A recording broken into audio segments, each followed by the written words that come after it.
What if the smartest woman in the empire was erased by her own family? Overnight? Constantinople, 1071. Purple silk traded for rough wool. A bronze cross clutched in the shadows of Hagia Sophia.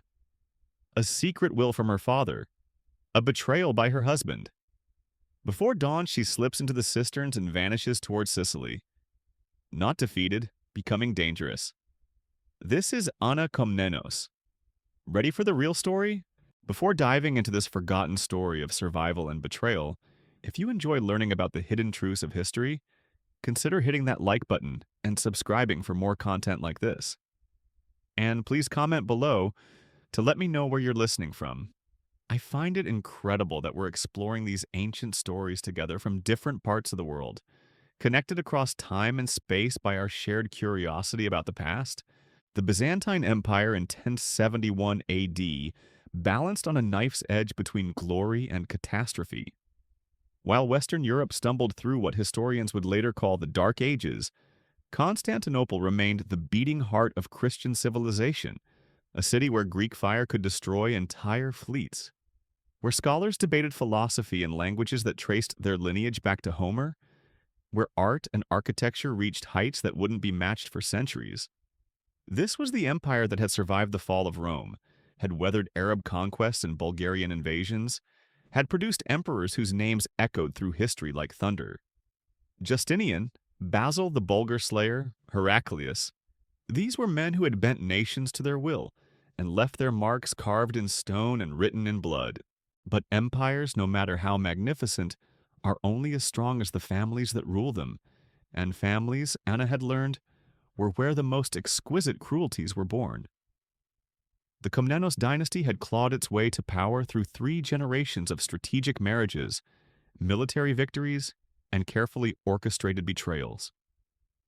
They understood that survival in Byzantine politics required the instincts of a wolf pack and the cunning of chess masters who played with human lives instead of wooden pieces. Anna's grandfather had seized the throne through a combination of military genius and political manipulation that would have impressed Machiavelli had Machiavelli been born yet. Her father, Alexios I, had consolidated that power by crushing rebellions, negotiating with crusaders, and expanding the empire's borders while somehow managing to keep the various noble families from each other's throats long enough to present a united front against external enemies. Anna herself had been groomed from birth to continue this legacy, but as a woman in a world where power flowed through male bloodlines, her path to the throne required careful orchestration. The solution had seemed elegant in its simplicity. Marry her to Nikephoros Bryennios, a brilliant general from another powerful family, and together they would rule as co-emperors, combining the Komnenos political acumen with the Bryennios military expertise. The marriage had been arranged when Anna was barely old enough to understand what marriage meant. But by the time she reached 17, she had embraced her destiny with an intelligence and ambition that impressed even her father's most cynical advisors. Nikephoros himself was everything a future emperor should be. Tall, handsome, educated in both warfare and statecraft, capable of commanding troops in battle and composing poetry in his spare time. Their wedding had been a spectacle that reminded the empire of its glory, with ceremonies that lasted for days, gifts from every corner of the known world, and celebrations that drew comparisons to the legendary marriages of ancient Rome. Anna had felt like a goddess walking through those golden halls, accepting the homage of nobles who genuflected before her, as if she were already wearing the imperial crown. The marriage contract, sealed with wax and blessed by the patriarch himself, had explicitly named Anna as heir to the throne, with Nikephoros as her co-ruler and any children they produced as the next generation of the dynasty. For 3 years, this arrangement had worked beautifully. Anna had sat beside her father during court sessions, learning the intricate dance of Byzantine diplomacy where a raised eyebrow could mean the difference between war and peace, where the right word whispered in the right ear could topple a provincial governor or elevate a merchant to nobility. She had studied military tactics with her husband, poring over maps of the empire's frontiers, debating strategies for dealing with the Seljuk Turks who pressed against the eastern borders like a tide that never seemed to ebb. She had hosted foreign ambassadors, negotiated trade agreements, and even led a diplomatic mission to the court of the Holy Roman Emperor, where her intelligence and charisma had secured treaties that strengthened Byzantium's position in European politics. But then John had been born, and with his first cry, Anna's carefully constructed future had begun to crumble like ancient parchment exposed to flame. A son, a male heir, changed everything in a world where tradition and law favored masculine succession despite any previous arrangements or promises. Anna had watched her baby brother sleeping in his golden cradle, this tiny creature who represented not just new life but the death of her own ambitions. And she had felt emotions so complex and contradictory that they defied description. Love for this innocent child who shared her blood, terror at what his existence meant for her future, rage at the unfairness of a world that would value him above her simply because of what lay between his legs. The change hadn't been immediate. For months, even years, her father had maintained the fiction that Anna remained his chosen successor. But gradually, subtly, the dynamics of the court had shifted like sand dunes reshaped by persistent winds. Advisors who had once sought Anna's opinion began directing their reports to Alexios alone. Military commanders who had deferred to Nikephoros started bypassing him to speak directly with the emperor. The imperial seal that Anna had been authorized to use in her father's absence was quietly recalled, ostensibly for updating the design but never returned. These weren't dramatic reversals, but death by 1,000 small cuts, each one insignificant by itself but collectively bleeding the life from Anna's position. The final betrayal had come not through any grand announcement or public ceremony, but through a document discovered by accident among her father's private papers. A new will drafted in secret, naming John as sole heir to the throne despite his youth, despite the promises made to Anna, despite the marriage contracts and public ceremonies that had proclaimed her as the future empress. The will had been witnessed by the same men who had sworn oaths of loyalty to Anna, sealed with the same imperial seal that had blessed her wedding, written in the same careful script that had once composed letters praising her wisdom and potential. Anna had confronted her father in his private study, surrounded by the maps and manuscripts that represented a lifetime of rule, the golden light of oil lamps casting shadows that seemed to dance like demons, celebrating her downfall.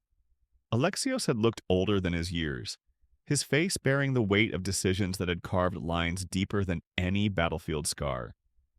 When she had demanded an explanation, had reminded him of his promises and her achievements, had pointed to her education and her marriage and her readiness to rule, he had simply stared at her with eyes that held more sadness than she had ever seen in them. "You would have been a magnificent empress," he had said finally, his voice barely above a whisper. "But the empire needs stability above all else. The nobles will accept John because he is male, because tradition supports his claim, because his rule won't require them to adjust their thinking about how power should flow. Your brilliance threatens them. Your competence makes them uncomfortable. Your very existence as a capable woman challenges assumptions they're not ready to abandon. I cannot risk civil war for the sake of justice, no matter how much that justice might be deserved." Those words had hit Anna like physical blows, each one more devastating than the last. Not because she disagreed with her father's assessment of the political situation, but because she recognized the truth in his analysis. The Byzantine Empire, for all its sophistication and learning, remained fundamentally conservative in its attitudes toward women and power. She had been an anomaly, an experiment in female rule that her father had been willing to attempt when he had no male heir, but with John's birth, that experiment had become unnecessary and therefore expendable. The months that followed had been a masterclass in political isolation. Anna had found herself gradually excluded from important meetings, her opinions sought less frequently, her presence at court events shifted from honored participant to decorative ornament. Nikephoros, reading the political winds with the same skill he brought to military campaigns, had begun distancing himself from his wife's cause, understanding that his own survival depended on adapting to the new reality rather than fighting against it. Their marriage, once a partnership built on shared ambition and genuine affection, had become a source of tension as Anna pressed him to support her claims, while he sought to preserve his position in a court that no longer valued their alliance. The final humiliation had come during the Feast of Theophany, when the imperial family traditionally appeared before the assembled nobles and clergy to receive their homage and blessing for the coming year. Anna had taken her usual place at her father's right hand, wearing robes of imperial purple and the diadem that marked her as heir apparent, expecting to participate in the ancient rituals that confirmed her status. Instead, she had watched in horror as John, barely old enough to walk steadily, had been brought forward to receive the symbols of future rule. The crown that should have rested on her head had been placed on his tiny brow, the scepter she should have wielded had been placed in his small hands, and the assembled court had knelt before a toddler who represented their preferred vision of imperial succession. That night, alone in chambers that suddenly felt like a prison, Anna had made the decision that would define the rest of her life. If she could not rule through inheritance, she would seize power through revolution. If her father would not honor his promises, she would take by force what had been taken from her through betrayal. The plan that began forming in her mind was audacious in its scope and ruthless in its implications, a conspiracy that would either restore her to her rightful place or destroy her completely in the attempt. The conspiracy began in the shadows of the palace chapel, where ancient mosaics depicted saints who had died for their convictions, their golden faces seeming to approve of what Anna was about to attempt.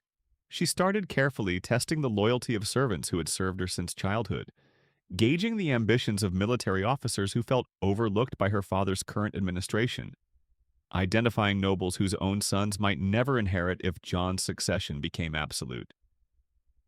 The art of rebellion, Anna discovered, required the same skills as legitimate governance, just applied in reverse.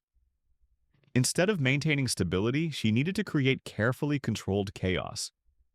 Instead of preserving existing relationships, she had to forge new alliances based on shared grievances and mutual benefit. Her first recruit was Constantine Diogenes, a young general whose father had been executed on charges of treason during her grandfather's reign. Constantine commanded the loyalty of several infantry regiments stationed near Constantinople, men who remembered his father's military brilliance and harbored their own resentments against the current imperial family. Anna approached him during a tournament, celebrating the feast of St. Demetrius, using the noise and confusion of the crowd to mask their conversation. She spoke carefully, never explicitly mentioning rebellion or treason, but making it clear that she remembered his family's service and would honor it properly if circumstances changed. "The Empire has forgotten too many good men," she had whispered as they watched knights clash in the arena below.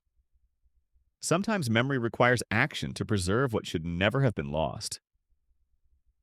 Constantine's eyes had met hers with an understanding that needed no further explanation. Within days, he had begun quietly sounding out his subordinates, identifying officers who might be willing to support a change in succession if it were presented as restoring legitimate order rather than overthrowing it. The second phase of Anna's conspiracy focused on the church. That vast network of monasteries, parishes, and ecclesiastical appointments that reached into every corner of the empire. Here she found an unexpected ally in Michael Cerularius, nephew of the former patriarch who had been deposed in a dispute with her father years earlier. Michael possessed both the theological credentials to provide religious justification for rebellion and the personal motivation to seek revenge against the imperial family. More importantly, he commanded respect among the lower clergy, those priests and monks who ministered directly to the common people, and could influence public opinion in ways that military force alone could never achieve.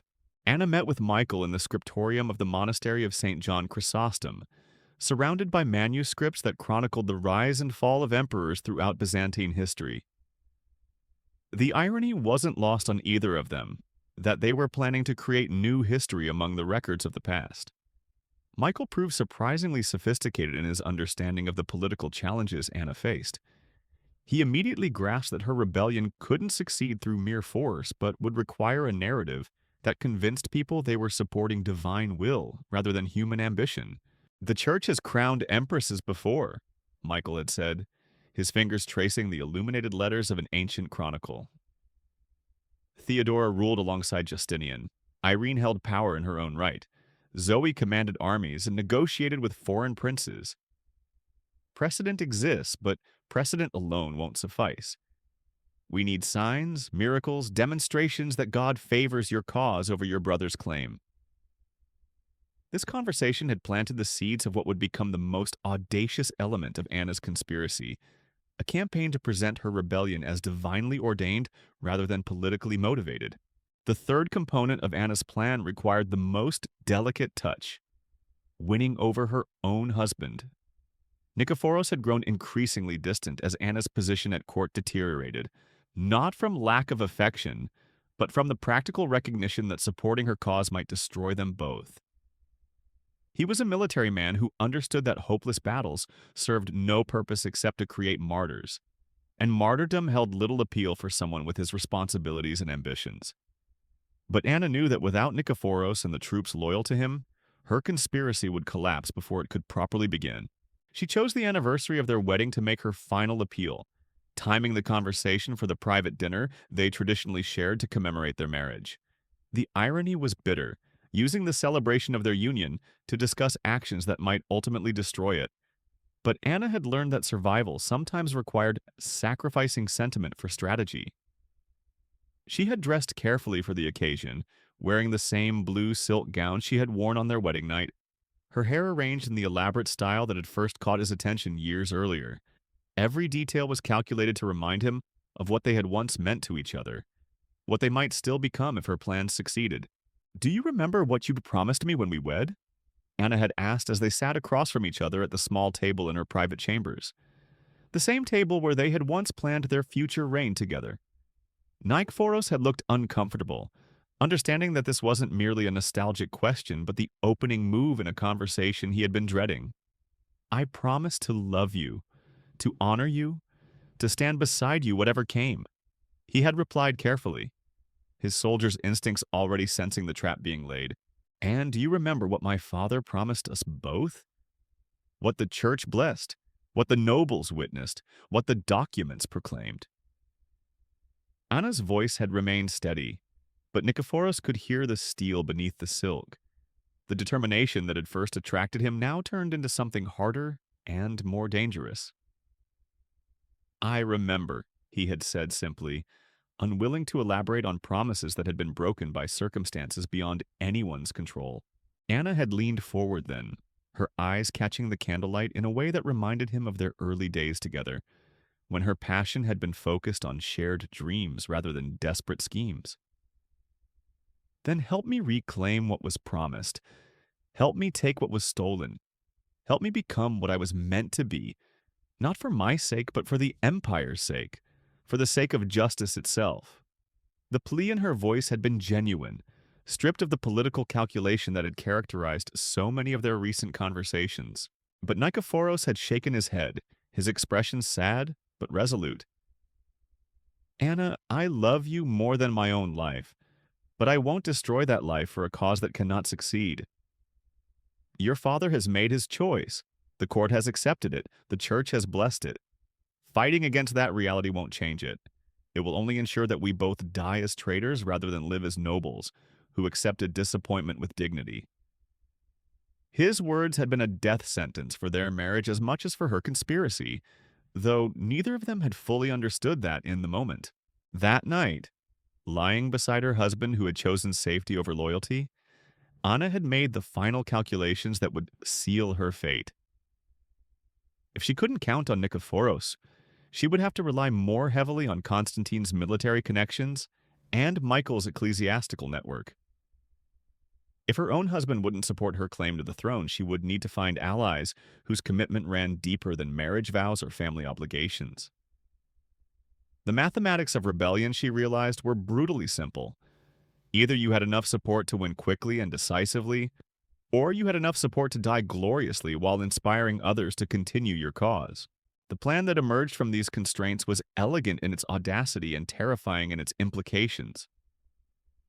Anna would wait until her father departed Constantinople for his annual inspection of the eastern fortresses, taking John with him as part of the boy's imperial education. During their absence, she would seize control of the capital through a coordinated action involving Constantine's troops, Michael's ecclesiastical network, and carefully placed allies within the palace guard.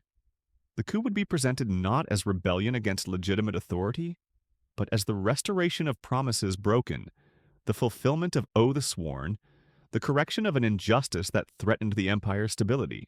But revolutions, Anna was learning, have their own momentum, and that momentum doesn't always follow the plans of those who set events in motion. The first sign that her carefully orchestrated conspiracy was spinning beyond her control came from an unexpected source. Her mother, Empress Irene Duquesne, who had remained carefully neutral during the succession crisis, but now appeared in Anna's chambers with information that changed everything. "Your father knows," Irene had said without preamble, her face bearing the weight of knowledge that no mother should have to carry. "He knows about Constantine, about Michael, about the meetings and the promises and the plans. Someone has betrayed you, though I don't know who." The words had hit Anna like a physical blow, not just because they meant the failure of her conspiracy, but because they revealed the depth of surveillance and distrust that now characterized even family relationships within the palace. The silence that followed her mother's revelation stretched like a chasm between past and future, between the daughter Anna had been and the exile she was about to become.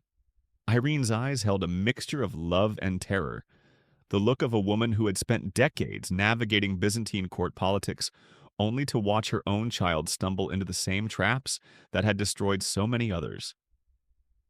Anna could see her mother calculating, weighing options, trying to find some path through the labyrinth of betrayal that might still preserve her daughter's life, if not her ambitions. "How long do I have?" Anna asked, her voice surprisingly steady despite the chaos erupting in her mind. The question wasn't whether her father would act against her conspiracy, but when and how severely. Byzantine justice, even when dispensed by family members, followed patterns as predictable as the liturgical calendar. Investigations would be conducted, evidence gathered, confessions extracted through methods that didn't always leave visible marks. The mercy of quick execution was reserved for those whose crimes were simple and whose deaths served clear political purposes. "Until tomorrow's dawn," Irene whispered, glancing toward the window where the first pale hints of morning were already beginning to creep across the sky. "Your father returns tonight with the full Scholae Palatinae. The palace will be sealed, every entrance guarded, every corridor watched. Constantine has already been arrested at his barracks, though his men don't know it yet. Michael vanished from his monastery before the soldiers arrived, but they'll find him eventually. These things always end the same way." The mathematical brutality of the situation became clear with crystalline precision. Anna had perhaps 6 hours before armed men would come for her, 6 hours to choose between the various forms of destruction that awaited. She could remain in the palace and face her father's justice, which would likely involve a trial that concluded with exile to a remote convent, where she would spend the remainder of her life in prayer and silence. She could attempt to flee Constantinople, joining the countless political refugees who populated the courts of foreign rulers, forever dependent on the charity and whims of strangers. Or she could take the path that Byzantine tradition offered to those who preferred honor to humiliation. The blade or the poison that ensured one's enemies would never have the satisfaction of public execution. But Anna discovered, in that moment when all illusions fell away, that she possessed reserves of stubborn fury that even she hadn't known existed. The rage that filled her wasn't the hot anger of someone who had been outmaneuvered, but the cold determination of someone who refused to accept that the game was over simply because the current round had been lost. If her father thought that crushing her conspiracy would end her threat to John's succession, he had underestimated both her resourcefulness and her capacity for patient revenge. "Tell me about the betrayal," Anna said, settling back in her chair with the composure that years of court training had ingrained in her bones. Who knew enough to expose the entire network? Who had access to information about both Constantine and Michael? Who could move freely enough through the palace to gather intelligence without arousing suspicion? The questions weren't driven by idle curiosity, but by the practical recognition that understanding how her conspiracy had been discovered might reveal vulnerabilities in her father's intelligence network that could be exploited later. Irene hesitated, clearly torn between maternal protectiveness and the brutal honesty that the situation demanded. "Your husband," she said finally, each word dropping like a stone into still water. Nikephoros came to your father 3 days ago with everything. The names, the meetings, the timeline, the entire structure of what you had built. He claimed he was trying to save you from yourself, trying to prevent a rebellion that would destroy not just you, but everyone connected to you. The betrayal cut deeper than Anna had expected, not because she hadn't considered the possibility that Nikephoros might turn against her, but because she had believed their years together meant something beyond political convenience. The man who had shared her bed and her dreams, who had listened to her plans and offered tactical advice even while refusing to participate, had ultimately chosen his own survival over her ambitions. The marriage that had once represented the foundation of her claim to the throne had become the instrument of its destruction. "He loves you," Irene continued, perhaps reading the devastation in her daughter's eyes. "I think he genuinely believed that exposing the conspiracy would force your father to show mercy, would demonstrate that you had been misguided rather than treasonous. But love without courage is worse than indifference. At least enemies are honest about their intentions." Anna closed her eyes and felt something fundamental shift inside her chest, as if her heart were rearranging itself around this new reality. When she opened them again, her mother saw something that hadn't been there before. The cold calculation of someone who had learned that survival required the ability to sacrifice anyone and anything that threatened it. The princess who had trusted in family loyalty and marital devotion was dying in that chair, replaced by something harder and more dangerous. "What assets remain?" Anna asked, her voice taking on the clipped efficiency of a general assessing battlefield casualties. Who wasn't compromised by Nikephoros' information? What resources can still be accessed? What options exist beyond the obvious ones? The questions revealed a mind that had already moved beyond grief and rage to focus on the practical problems of staying alive long enough to plan revenge. Irene pulled a small leather pouch from beneath her robes, its weight suggesting coins rather than jewelry. "Your grandmother's supporters?" she said quietly. "The old families who remember when women could hold power in their own right, who never fully accepted your father's decision to favor John. They've maintained their own networks, their own sources of information, their own methods of communication. Not enough to stage another rebellion, but perhaps enough to ensure you survive this one." The pouch contained more than money. Anna found letters of credit from merchants in Genoa and Venice, documents that would allow her to access funds in cities beyond her father's immediate reach. There were also names, carefully written in code, of monastery abbesses who owed favors to her family, of ship captains who could be trusted to ask no questions about their passengers, of noble families in distant provinces who might offer shelter to someone whose cause they secretly supported. "Your great-aunt Theodora established these connections decades ago," Irene explained. "She understood that women in our family would always face challenges that required preparation and foresight. This network has helped other imperial daughters survive political storms, and it can help you too if you're willing to use it." Anna studied the documents with growing appreciation for the long-term thinking they represented. Her great-aunt had been legendary for her political acumen, the woman who had managed to maintain influence through 3 different emperors by never placing all her trust in any single relationship or institution. The network she had created was a masterpiece of redundancy and discretion, designed to function even when its individual components were compromised or destroyed. "Where?" Anna asked simply, understanding that the question encompassed not just geography, but strategy. Where could she go that would offer both safety and opportunity? Where could she establish herself with enough independence to eventually strike back at those who had betrayed her? Where could she build the foundation for a return that would settle all accounts with interest? "Sicily," Irene replied without hesitation. "The Norman courts there appreciate Byzantine culture, but maintain independence from Constantinople's authority. Duke Roger values intelligent advisors regardless of their gender, and his wife Adelasia has been known to support women who've been wronged by male relatives. More importantly, Sicily is close enough to Byzantine territories that you could potentially return when circumstances change, but far enough away that your father's immediate reach can't touch you." The plan that emerged from their whispered conversation was necessarily hasty, but built on foundations that had been decades in the making.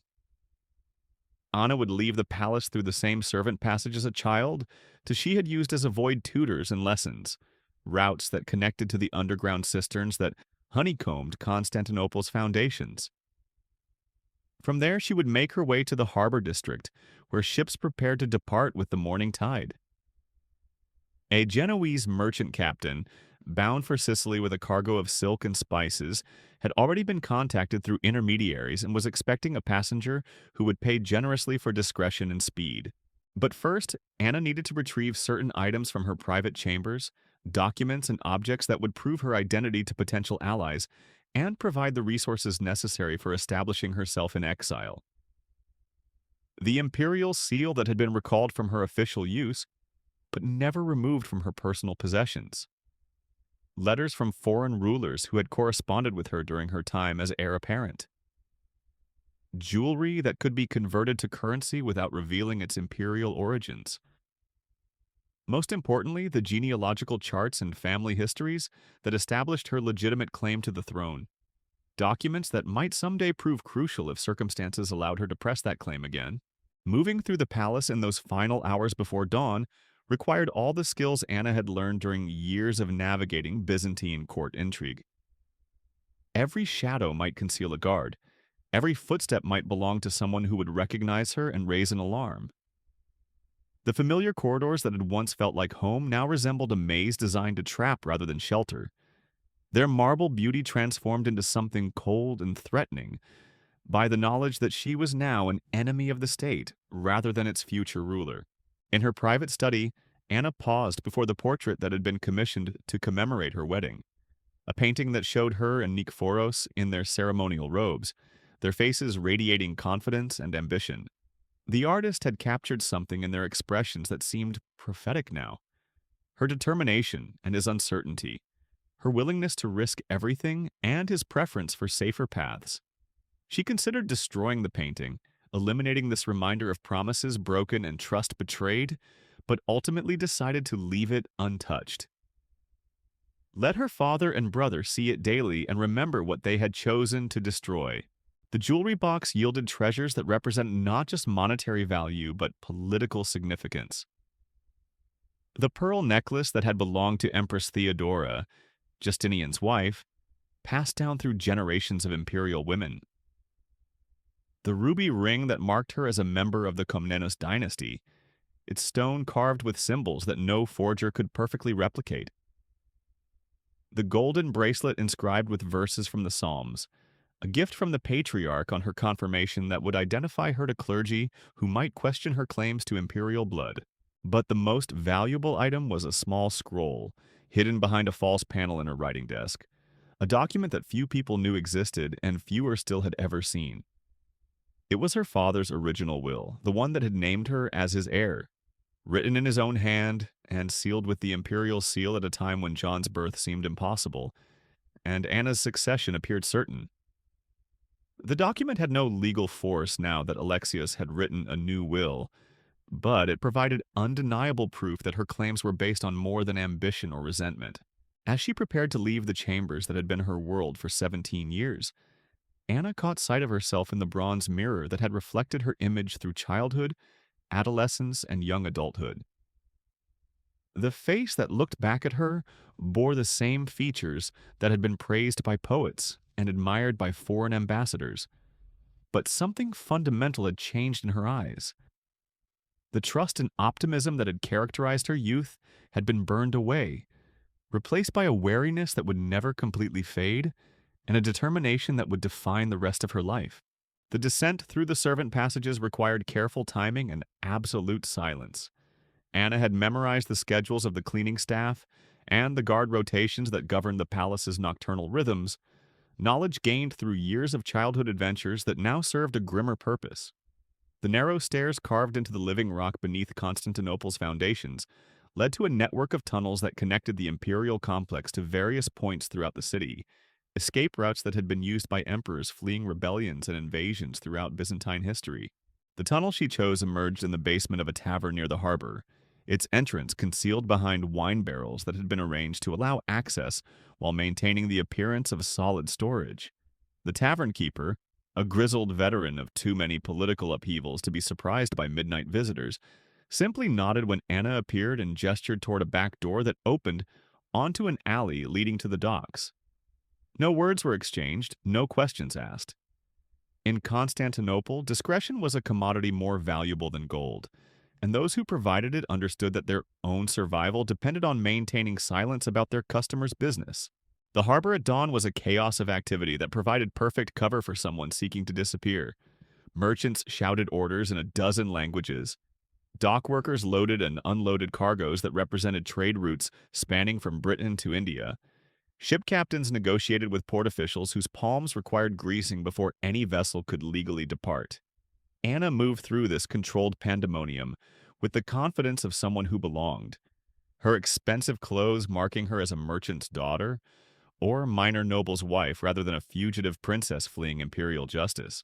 The Genoese ship that would carry her to Sicily was a sturdy vessel built for commerce rather than comfort, its holds already loaded with the silks and spices that made Mediterranean trade profitable. Captain Marco Benedetto proved to be exactly what Anna needed.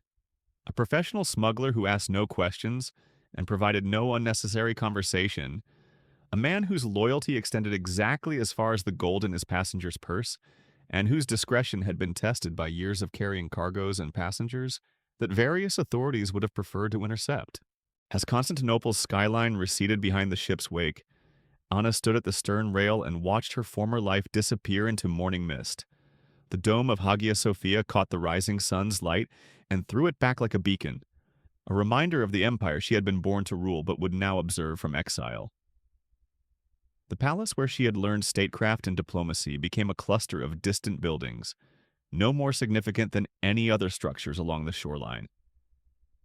The harbor where Byzantine ships had once brought tribute from across the known world was reduced to a smudge of activity that grew smaller with each passing moment. But Anna wasn't looking backward with regret or forward with uncertainty. Instead, she was calculating, measuring distances and timing passages, evaluating the resources she carried against the challenges she would face, planning the first moves in a game that might take years or decades to complete.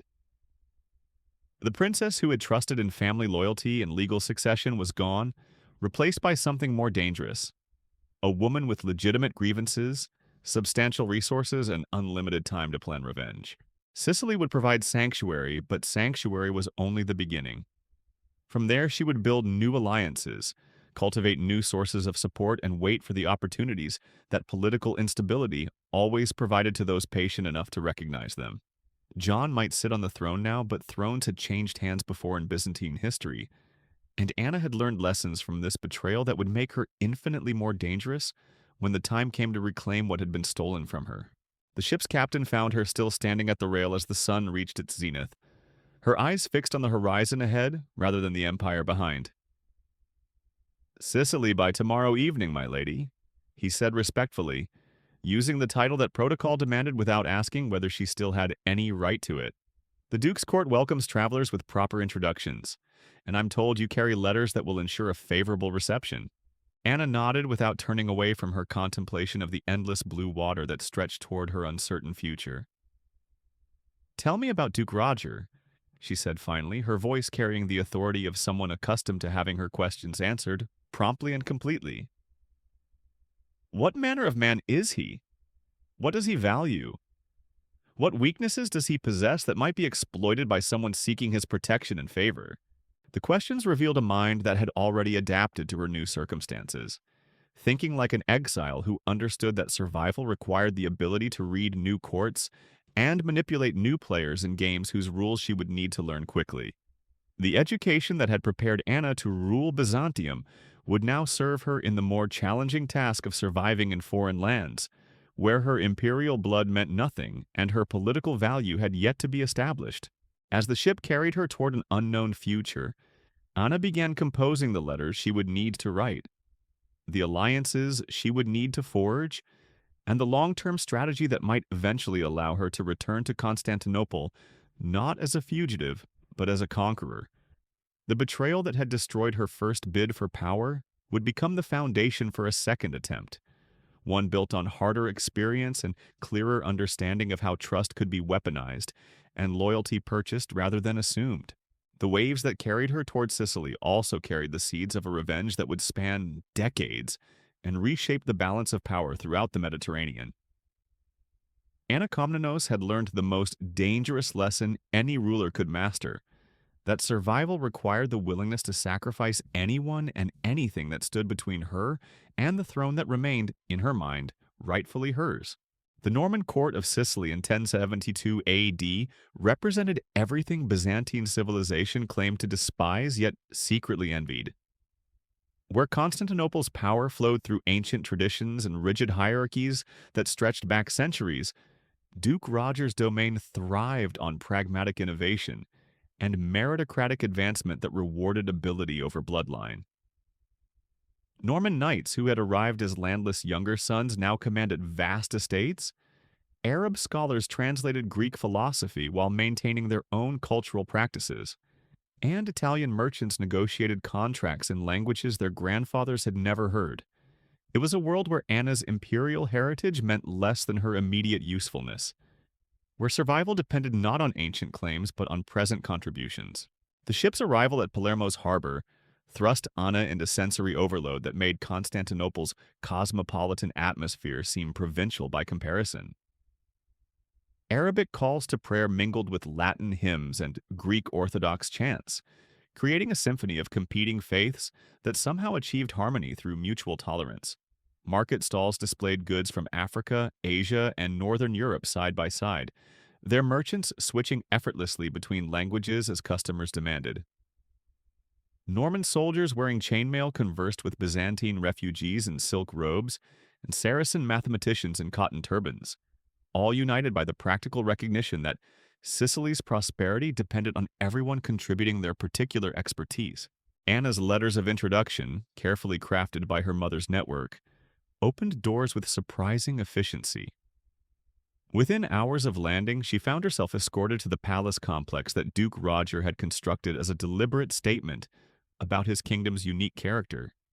The architecture blended Norman fortress practicality with Islamic decorative sophistication and Byzantine ceremonial grandeur, creating spaces that felt both familiar and alien to someone raised in Constantinople's ancient corridors. Mosaics depicting Christian saints incorporated geometric patterns borrowed from Arab artisans, while throne rooms designed for Norman feudal ceremonies included elevated galleries that echoed Byzantine imperial tradition. Duke Roger himself proved to be everything Anna had hoped, and nothing she had expected. Tall and powerfully built like the warrior he remained, despite his political responsibilities, he possessed the quick intelligence of someone who had learned statecraft through necessity rather than formal education. His court spoke Norman French as its primary language, but Roger conversed easily in Greek, Arabic, and Latin, depending on his audience's preferences. When Anna was presented to him during the evening's formal reception, he addressed her in the educated Greek that marked him as someone who understood exactly who she was and what her presence in his court represented. "Your Imperial Highness," he said with a bow that managed to convey respect without submission. Sicily welcomes those who appreciate the value of new beginnings over old grievances. We judge our guests by their contributions to our kingdom's prosperity, rather than by the circumstances that brought them to our shores. The words were carefully chosen to offer sanctuary without requiring detailed explanations, protection without demanding political commitments that might complicate future negotiations. Anna responded with the diplomatic grace that years of Byzantine court training had ingrained in her reflexes.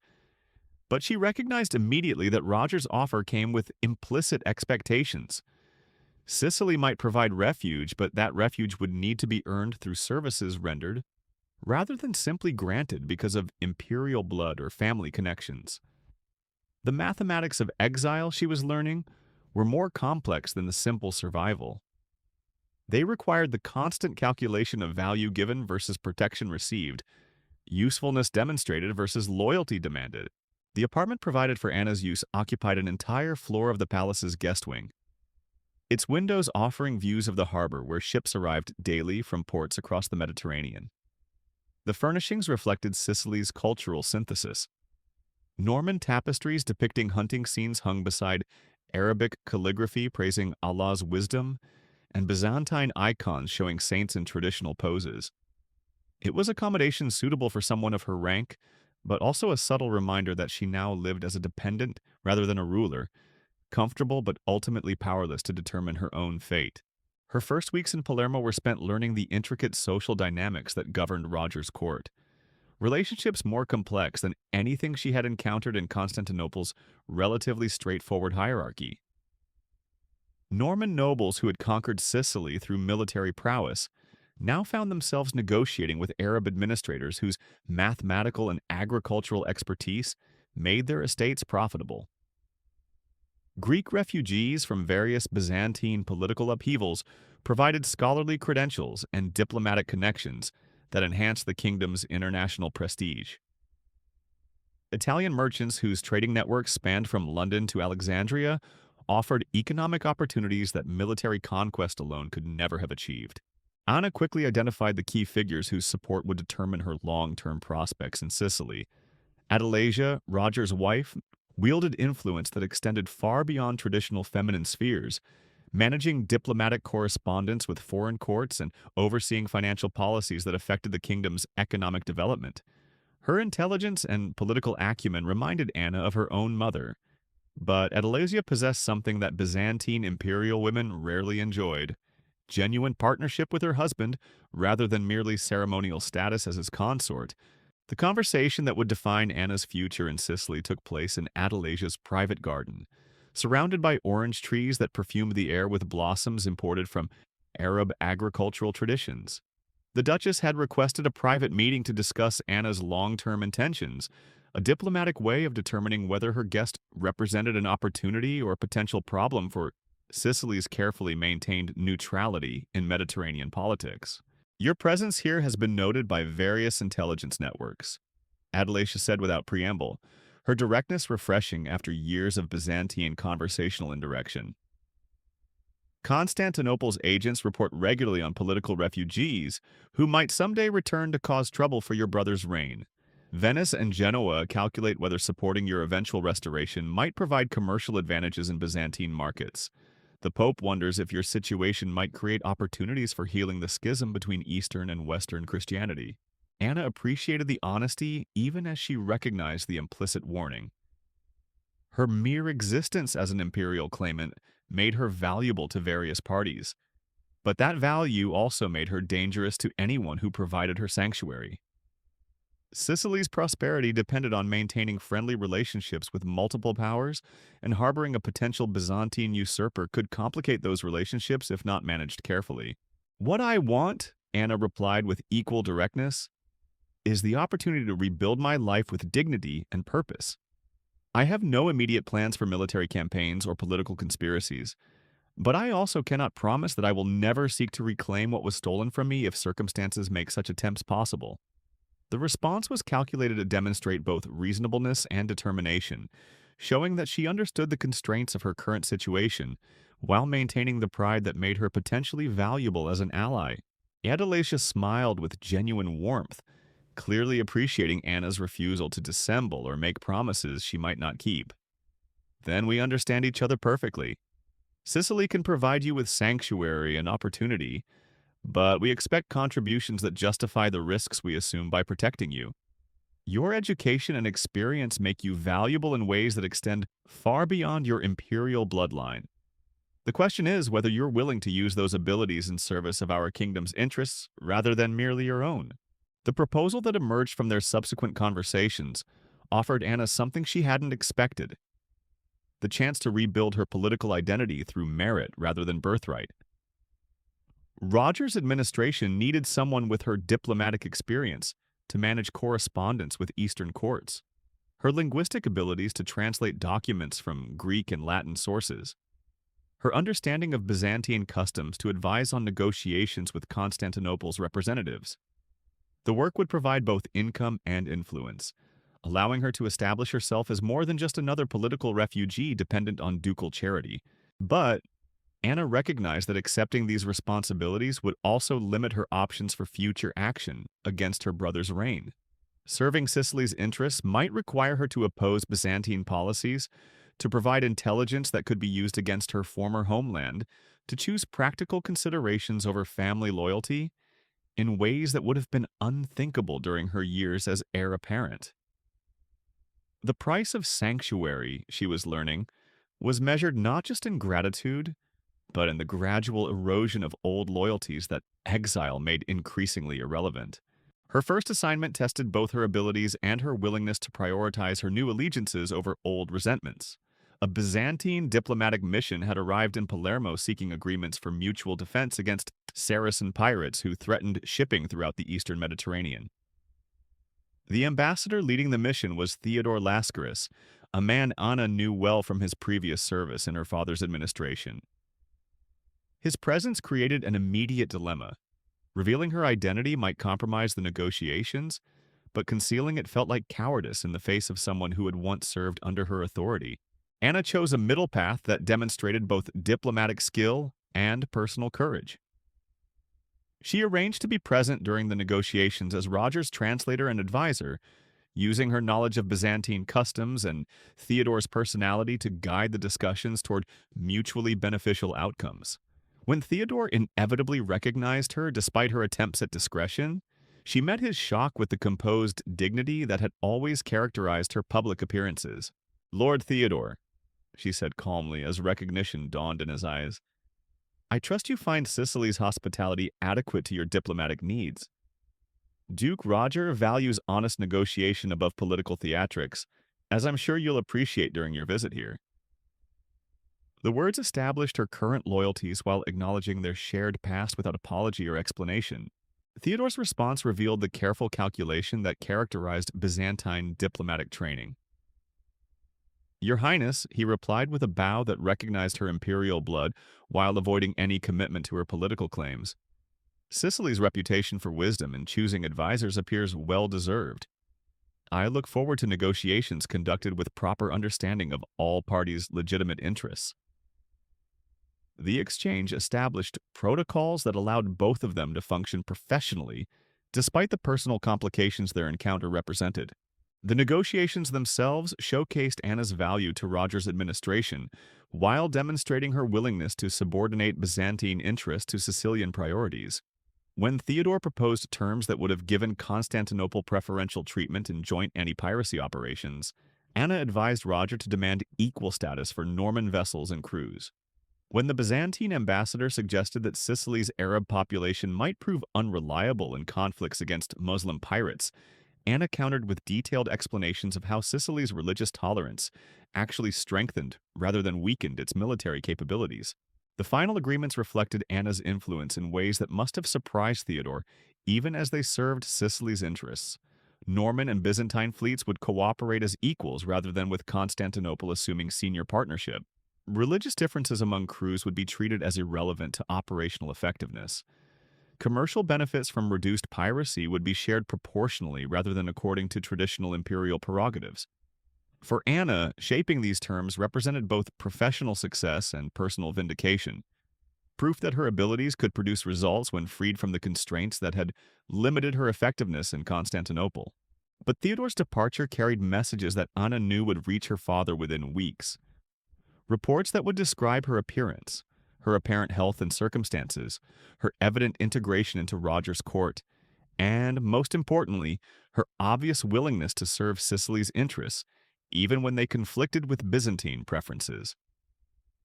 The intelligence would provide Alexios with valuable insights into his daughter's current situation, while also confirming his worst fears about the long-term threat she might represent to John's reign. Anna Komnenos never returned to Constantinople as the conquering empress she had once dreamed of becoming.